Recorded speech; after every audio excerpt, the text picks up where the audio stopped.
Earlier today, you wrote a letter to Prime Minister Trudeau calling for a first ministers meeting over the carbon tax.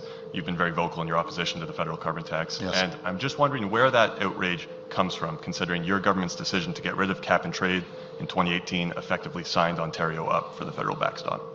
Well, you just have to talk to the people. It's driving up the cost. You're driving around, going and fill up your gas. It's $1.61 or $1.60.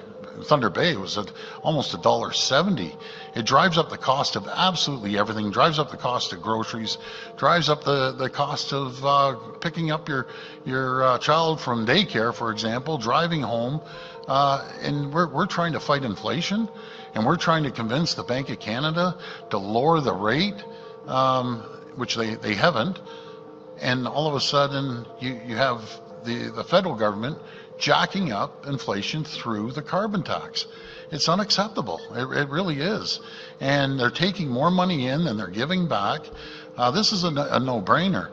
The number one issue out there is affordable homes, affordable groceries, affordable fuel, and it makes companies uncompetitive. So as you saw the numbers of employment, it went up again, which is great. We created 26,000 jobs, or should I say we created the condition for 26,000 jobs again this month. We're well over 700,000 more people working today than they were 5.5 years ago. So the province is pushing on one side, driving the economy. The feds are driving the inflation, and the Bank of Canada is sitting on their hands while people are going to be annihilated in a year or 2 years when they have to renew their mortgage.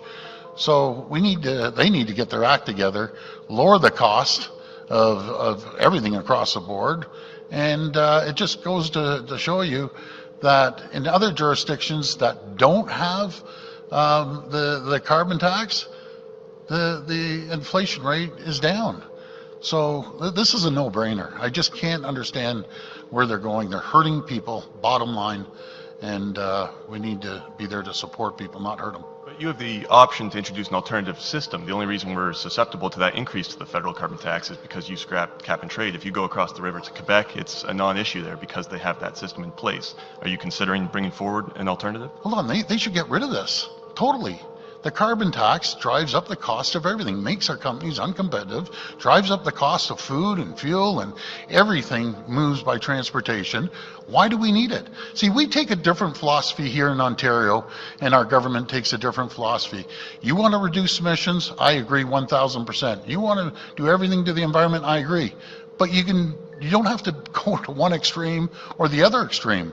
I'll tell you what we did. We built the largest transit system in North America, and we're number one in the world for a destination of building EV batteries and EV cars. We're changing over the coal furnace to electric arc furnaces in Dofasco and Algoma. That's like taking 2 million cars off the road. And when we get more people in transit, it's taking millions of cars off the road. That's what we're doing. So we're creating economic development, and we're reducing emissions more than any government in Ontario. Taxing people doesn't reduce emissions, and that's what they're doing. They're hurting the economy, they're hurting people. Unacceptable.